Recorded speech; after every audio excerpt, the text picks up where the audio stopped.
Hi there, big dogs. I'm trying to get home. I know which way that is. Oh, great. Right up my...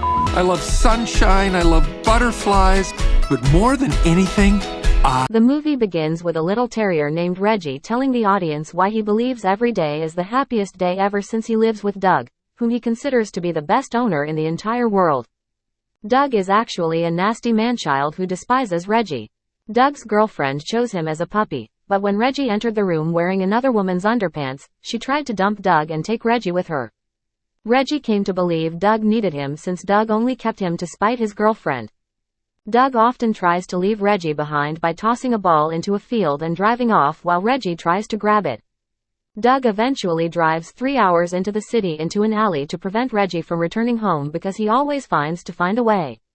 An adversarial Rottweiler called Finn finds Reggie wandering around the alleys, but Finn is driven off by a tiny Boston Terrier named Bug who acts irrationally enough to keep them at far. Even though Reggie continues to think Doug truly cares about him, Bug thinks that Reggie is now a stray after hearing his story about Doug. Bug takes Reggie to a dog park where he meets the other canine residents.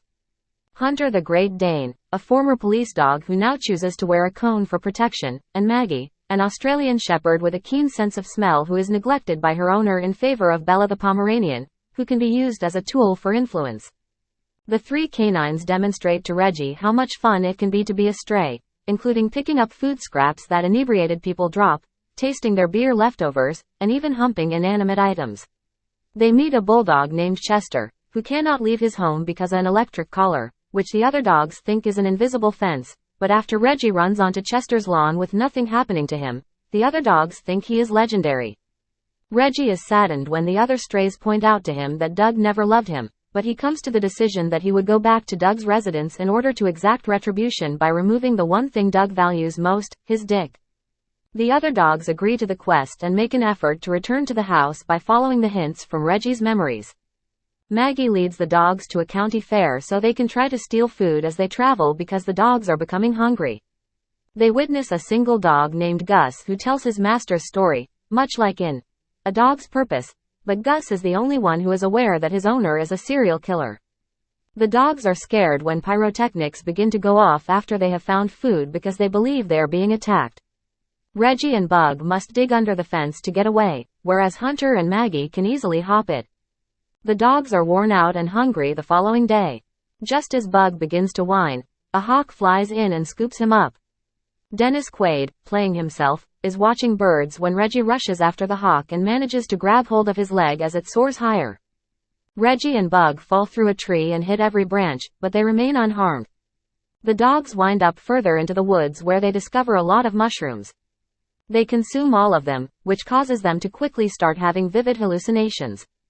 While Bug has a hallucination in which he sees a couch that he used to hump and call Dolores just before a hawk comes to take it, Hunter and Maggie see each other in different animations.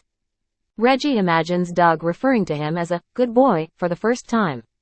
They then approach a rabbit den and begin playing with them because they think they're toys. When the dogs finally come down from their high, they are shocked to discover that they have actually killed and buried actual living bunnies. Then, a police canine named Rolf, who previously worked with Hunter, finds the wandering animals. Maggie volunteers to use her abilities to aid the police dogs in their search for Riley, a missing Girl Scout. However, the stray animals are fooled into being apprehended by animal control and taken to a pound. At the pound, Bug explains why he despises people. Emma used to own him and truly loved him, but when she walked on him by accident, Bug bit her leg and was sent to a kill shelter. He was able to get away and ended himself lost, but it's obvious that he misses Emma. The dogs then attempt to escape by first attempting to use Hunter's enormous, erect penis to hook the keys in their direction, but he is too far away for it to actually work. Reggie then understands that if the dogs defecate, the guard, Willie, would have to enter and clean the cages since the stray dogs think that people gather dog poop for particular purposes. Reggie inspires all the dogs to defecate for their freedom with a stirring speech. When Willie attempts to enter and miserably slips and falls into the turds, the dogs are free to romp around and follow suit. The stray dogs continue their journey but observe Reggie insistent on bringing his tennis ball along as they turn around to head back toward Doug's house. Reggie then acknowledges that despite the other dogs' assurances to the contrary, he is still holding out hope that Doug has his best interests in mind. When Reggie makes a cruel remark to Bug about how it was his fault Emma fired him, Bug rips off the bandana Reggie was wearing around his neck, and they break apart. Later, Bug makes an attempt to separate from Hunter and Maggie, but Riley finds him in the woods. When she tries to approach him, he begins to back away since he doesn't want to be duped by another kid. As Riley starts to sob, Bug can't help but go back to her and lick Riley's arm in consolation. As soon as he recognizes who she is, he screams out to Hunter and Maggie, who come running to him. From there, he orders the police dogs to go find her. Rolf appreciates the dogs for their assistance even if he screwed them over before when Riley is saved by the authorities.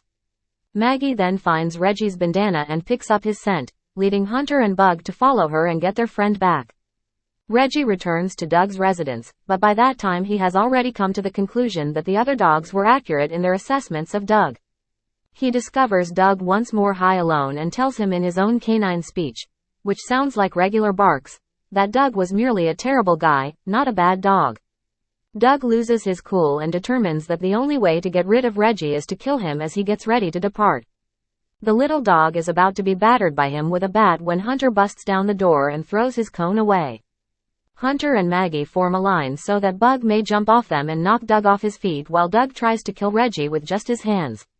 Reggie is then able to finish his job and bite Doug's dick off since Hunter is holding him down while Bug and Maggie stretch his legs apart. To cap it off, Hunter poop in Doug's mouth. The canines flee the scene when one of Doug's bongs causes the house to catch fire, leaving Doug humiliated and without a place to live. Reggie recounts what transpired to him and his friends later on. While Maggie was adopted and brought in to employ her sniffing abilities with the police canines, Hunter returned to the force. They also start dating and act sexually, regular style. Riley adopted Bug, who is now more content than ever. Reggie decides to live on the streets in order to help other lost canines find their way through life. Nevertheless, he continues to see Bug at Riley's home and develops a fondness for her younger brother Liam, A.J. Bernard, who tells Reggie that he is a wonderful child. Then Reggie and Bug start barking at the devil, who is actually a regular mailman. Doug is at the hospital throughout the credits hearing from a doctor about his numerous wounds and infections. Doug screams, "Fuck," as he hears that they are unable to reattach his dick. Reggie is a content little terrier who believes Doug is the best owner ever. In actuality, Doug is a horrible person who frequently attempts to leave Reggie and doesn't give a damn about him. After successfully abandoning Reggie in the city, the young puppy makes friends with Bug, Hunter, and Maggie, 3 other stray dogs. Reggie makes the decision to go back to Doug's house and exact retribution by biting off his penis while they demonstrate how entertaining it can be to be a stray dog. The other canines consent to follow him. The stray dogs engage in a number of mishaps, including dodging fireworks, narrowly escaping a hawk's grasp, experiencing hallucinogenic mushrooms, and mauling a family of rabbits to death before being apprehended by animal control. Reggie abandons his buddies after they have fled, but it is later shown that he is still holding out hope that Doug cares about him. Later, the other stray dogs assist in finding Riley, a missing Girl Scout, which motivates them to seek out Reggie. After finally realizing he was a poor landlord, Reggie decides to come back to Doug's house, but Doug believes the only way to properly get rid of Reggie is by killing him. Reggie is able to bite off Doug's penis while watching his house catch fire because the other dogs arrive just in time and help knock Doug to the ground. While Bug is taken in by Riley, Hunter and Maggie go on to form a relationship and work as police dogs. Reggie decides to live on the streets in order to aid other missing dogs, but he visits Bug at Riley's house because she and her younger brother are friendly and welcome him. Thanks for watching the video. And he needs to pay for what? Hold up. Sit! The cops! Oh God, what do we do? Calm down. I got this. He did with the only thing he truly loves. I'm gonna bite his dick off. Oh. Hello, officer. None of us. Shut the up. Strays in theaters August 18. Rated. Did he just say bite? Yeah, I'm still a little drunk, but I said, I'm gonna bite. R.